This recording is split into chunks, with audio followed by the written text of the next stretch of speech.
Bom dia, pessoal. Hoje a gente vai continuar falando sobre o conjunto dos números inteiros, o nosso conjunto Z. Vamos aprender hoje a representá-lo de duas formas, tanto na forma algébrica quanto na forma geométrica. Professor, e o que significa isso? Vamos lá. Representação algébrica de um conjunto é aquela representação que você tira os elementos de todo o conjunto e coloca todos aqueles elementos entre as chaves, tá? Essas chaves que eu falei para vocês no vídeo anterior, ela é importante exatamente por conta disso, porque ela deixa, quando você passa a usar as chaves, você deixa de representar os elementos do conjunto e passa a representar o próprio conjunto. Olha só, nós temos aqui dois conjuntos, o conjunto dos números naturais, que são o conjunto dos números inteiros positivos, números inteiros no sentido de não ter vírgula, e o conjunto dos números inteiros, que são os números negativos e positivos, tá bom? Aqui, ó, pessoal, é menos 2, tá? Conjunto dos números negativos e o conjunto dos números positivos. Esse é o meu conjunto dos números inteiros. Eu retirei os elementos, tá vendo? Ó? Retirei os elementos deles, os números dele, e passei a representá-los entre chaves. Isso significa que eu estou representando de forma algébrica os meus conjuntos, certo? Como eu disse na aula anterior, se eu representar esses conjuntos com um asterisco, eu não posso escrever o zero. Então, por exemplo, vamos lá, eu vou representar o meu conjunto dos números naturais com asterisco. A representação dele vai ser da seguinte forma: entre chaves, asterisco, eu excluo o zero. Então, ó, a partir do 1, 2, 3 e assim sucessivamente, certo? E eu fecho as minhas chaves, porque o meu conjunto deve ser representado entre chaves. Se eu quero representar um número, o conjunto dos números inteiros, sem o zero, com o asterisco, eu vou representá-lo dessa forma, entre chaves, e vou colocar, olha só, meu infinito, que os números negativos vêm lá do infinito, menos 2, menos 1, o zero eu não escrevo, porque ó, eu quero os inteiros, o conjunto dos números inteiros sem o zero, então eu passo direto para o 1 positivo, 1, 2, infinito positivo, correto? Essa é a forma, e aí eu fecho com as minhas chaves, tá? Aqui ficou parecendo um colchete, mas é uma chave. Vamos apagar aqui para a gente ficar bem, para vocês entenderem bem certinho, ok? Então, a minha representação algébrica é a representação daquele conjunto entre as minhas chaves. E a representação geométrica, professor?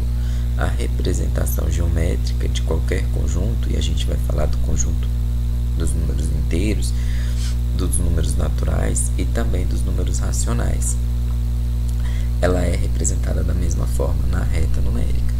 Então, a minha reta numérica, vocês sabem que ela é infinita tanto para a esquerda quanto para a direita, por isso a gente representa ela com essa setinha aqui, ó. Então, tanto para a direita quanto para a esquerda, ela é infinita. Significa dizer que os números vão sendo representados infinitamente, tanto para a esquerda quanto para a direita. Eu tenho o meu marco da reta, que é o meu marco zero, tá? Ele que vai me dizer para onde estão os números negativos e para onde estão os números positivos. E depois eu tenho todos os meus números para a direita positivos e para a esquerda negativos, certo? Então vamos lá, olha só, aqui eu tenho a representação do 1, do 2, do 3, do 4. Aqui eu tenho a representação do menos 1, do menos 2, do menos 3 e do menos 4. Vocês estão vendo que entre esses números eu tenho outros números, certo? Entre um número e outro eu tenho infinitos números, pessoal. Infinitos números. Eu não tenho como contar quantos números existem aqui, ó, entre o 0 e entre o 1, nem entre o 1 e entre o 2. Sempre entre um número e outro tem infinitos números, correto? Entre esses números aqui, ó, eu tenho representado o meu 1/2, a minha fração, o meu número fracionário, 1/2. Esse 1/2 aqui, como é que eu faço para conseguir identificá-lo na minha reta numérica? Para eu poder identificar um número na reta numérica, um número fracionário, o que eu tenho que fazer? Eu tenho que dividir o meu numerador, que é o número que está em cima, pelo meu denominador, que é o número que está embaixo. Então, vamos lá, fazer uma divisão simples. 1 divide 2? Não. Então, eu vou ter que acrescentar um 0 e um 0, aqui no quociente. 10 dividido por 2 vai dar 5. 5 vezes 2 dá 10. 10 menos 10, 0. Finalizei a minha divisão exata. O meu 1/2 equivale a exatamente 0,5 ou 5 décimos, tá? Então, eu sei que esse número decimal aqui, ó, que está com vírgula, que tem na sua representação a vírgula, ele sempre está representado, ele sempre está entre dois números inteiros. No meu caso aqui, ó, o meu número inteiro na parte inteira é o 0. Então, eu sei que esse 0,5 vai estar entre o 0 e o 1, certo? Ele vai estar exatamente nesse intervalo entre o 0 e o 1. E o 0,5, os 5 décimos, ele é exatamente a metade desse intervalo entre o 0 e o 1. Olha lá, representei ele na reta numérica como 1/2. É o mesmo valor? Sim, eles têm o mesmo valor. Tanto 1/2 quanto 0,5 como 5 décimos. Mas estão representados de forma diferente aqui. Aqui na reta está como um número fracionário e na minha divisão está como um número decimal. Para eu facilitar a minha compreensão, a minha localização do número fracionário na reta, eu sugiro para vocês que vocês sempre façam essa divisão. Sempre dividam o numerador, que é o número que está em cima, pelo denominador, que é o número que está embaixo, tá? Da mesma forma que eu represento as minhas frações, os meus números decimais, do lado positivo, do lado direito da reta numérica, eu também os represento do lado esquerdo, na parte negativa da reta, tá bom? Então, se você tem um número fracionário negativo, ele vai estar do lado esquerdo da reta. Para você identificar, divide o numerador, que é o número que está em cima, pelo denominador, que é o número que está embaixo. Ele vai te dar um número decimal e você vai conseguir localizar aquele número. Aonde que ele está, em qual intervalo de qual número inteiro, entre quais números inteiros ele vai estar compreendido, tá bom? Aqui, por exemplo, ó, o 3,5 positivo, o 3 inteiros e 5 décimos positivos.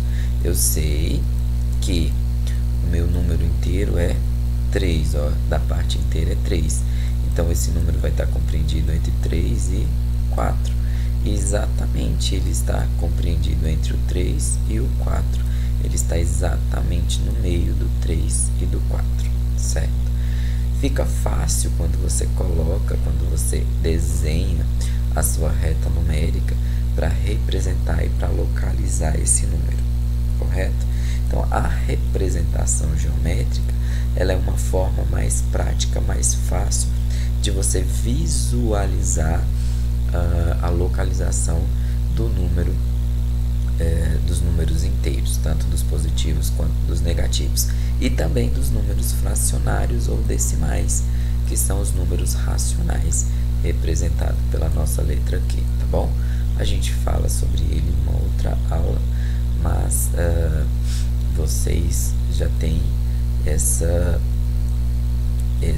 dica aqui esse conteúdo que fala sobre a representação da reta do conjunto inteiro na reta numérica, certo? Que é a nossa representação geométrica. Espero que vocês tenham entendido. Aguardo vocês na próxima aula. Fiquem com Deus e um grande abraço.